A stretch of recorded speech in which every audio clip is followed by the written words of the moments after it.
On va recevoir un invité actu aujourd'hui pour un sujet d'actualité. Donc, on va parler de l'intelligence artificielle et aussi, pourquoi pas, de Big Data, parce que c'est un expert en la matière. Nous recevons M. Manuan Tia Dominique qui est avec nous. Venez. Avec vous, on va parler, bien sûr, de l'intelligence artificielle, une menace pour nos emplois. Mais on nous dit que l'intelligence artificielle, c'est une bonne chose. Ça nous permet d'avancer, ça nous permet d'aller plus vite et tout, de faire beaucoup de choses. Mais on parle de menaces quelque part. Pourquoi? Avant toute chose, on va définir d'abord ce que c'est que l'intelligence artificielle. Allons-y. Alors, l'intelligence artificielle remonte aux années 1956. Oui. Lors d'une conférence, le thème intelligence artificielle a été évoqué. Et il faut dire que c'est une science à part entière. Elle a ses lois, elle a ses principes fondamentaux. Et c'est une science qui a pour but de simuler l'intelligence.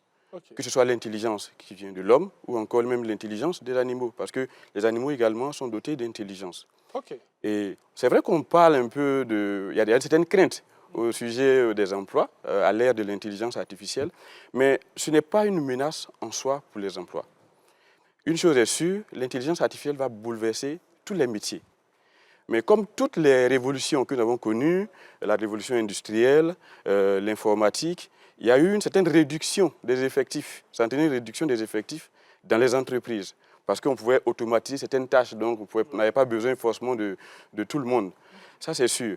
Maintenant, comme toutes les révolutions, il y a des métiers qui ont disparu, mais il y a de nouveaux métiers qui ont été créés. Et l'intelligence artificielle suit cette même dynamique. C'est vrai que certains métiers sont menacés, mais il y a de nouveaux métiers qui vont être créés dans tous les secteurs d'activité. Voilà, alors, avant de continuer sur cet aspect-là, vous allez me ramener un peu en arrière, ou bien je vais vous ramener un peu en arrière avec ce que vous avez dit. Vous avez dit depuis 1956, l'intelligence artificielle a été évoquée et mise en place dans un certain sens. Mais depuis peu, là, nous avons ce boom. Tout à fait. Mais pourquoi?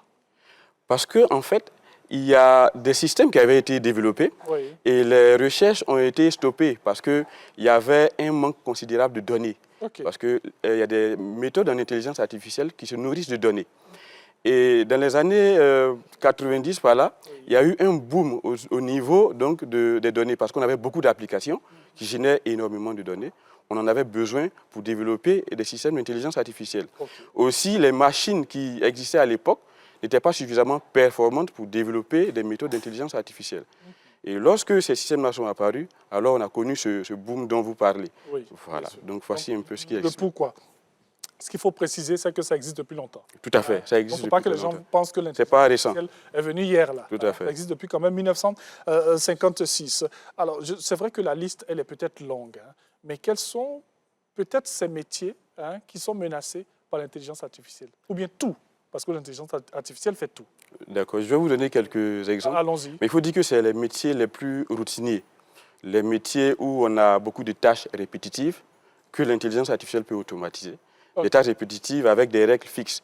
Quand vous prenez par exemple des opérateurs de saisie qui sont dans les entreprises, qui utilisent des factures, qui renseignent des informations contenues dans les factures, dans des fichiers, Excel par exemple, ou encore des personnes qui sont dans des centres d'appel.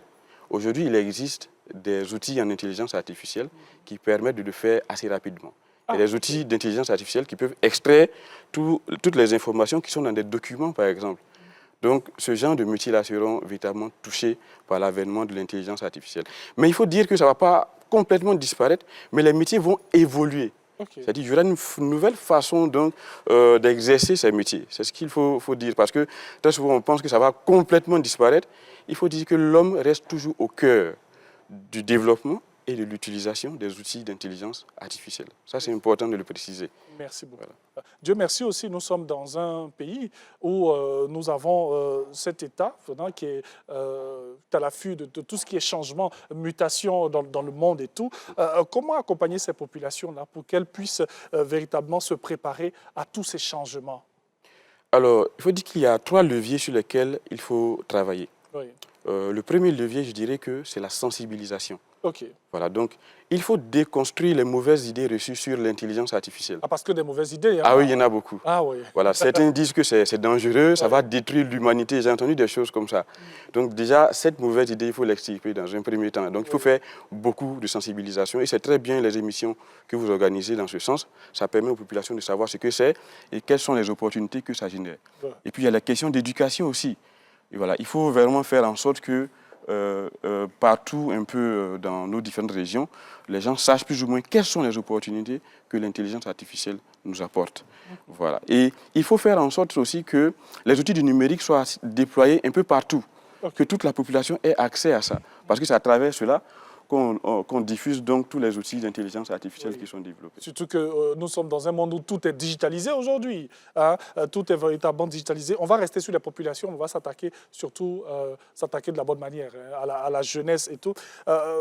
Est-ce que cette jeunesse aujourd'hui est-elle consciente de ces changements-là et comment peut-elle s'approprier cela, très cher monsieur Tia? Alors, on va dire que la jeunesse ivoirienne n'est pas suffisamment consciente de l'avènement de l'intelligence artificielle. Oui. On pense que c'est un concept lointain, on pense que c'est un concept peut-être de riche, Oui. on pense que c'est un concept qui vient forcément de l'extérieur. Il faut dire que l'intelligence artificielle n'est pas seulement à nos portes, mais l'intelligence artificielle est déjà dans nos habitudes. Quand on se réveille les matins, on écrit des SMS. Oui. Quand vous écrivez un SMS, quand vous commencez à saisir les premières lettres, il vous suggère les 4 ou 5 mots les plus proches de ce que vous êtes en train de saisir. C'est de l'intelligence. Tout à fait. Même des images. C'est de l'intelligence artificielle. Quand nous allons sur les réseaux sociaux, nous interagissons et on nous fait des recommandations sur des articles ou bien des recommandations sur des individus. Tout ça, ce sont des outils d'intelligence artificielle. Donc, l'intelligence artificielle est déjà dans nos habitudes Oui. et il faut que la jeunesse ivoirienne prenne conscience de cela et saisisse les opportunités que nous apporte donc cette science. Nous allons rester sur des appels et des conseils. Hein. Quels conseils, par exemple, vous allez donner à tous ces travailleurs ivoiriens hein, qui craignent véritablement que l'IA prenne leur place hein, et comment se l'approprier véritablement?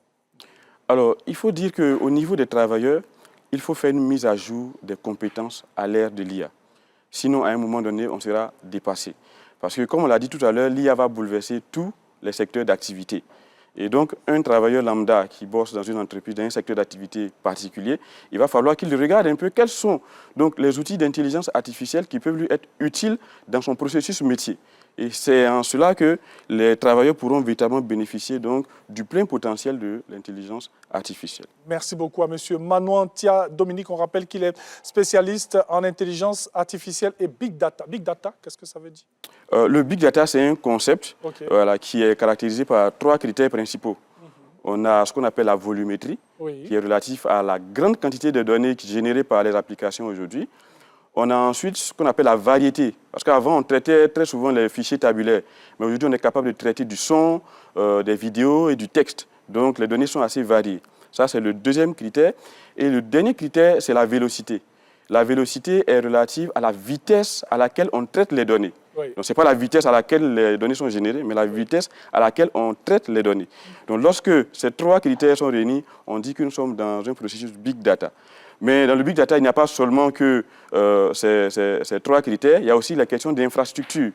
Voilà, donc on travaille dans des infrastructures dites distribuées aujourd'hui. Donc, avec tout ça, on peut dire qu'on est dans un concept Big Data. En tout cas, merci beaucoup à M. Manuel Tia Dominique qui nous a plus ou moins éclairé hein, sur cette affaire d'intelligence artificielle. On en parle tout le temps, on a des craintes, on a des peurs. On voit aussi un bel avantage hein, concernant cet état de fait. Je vais vous accompagner.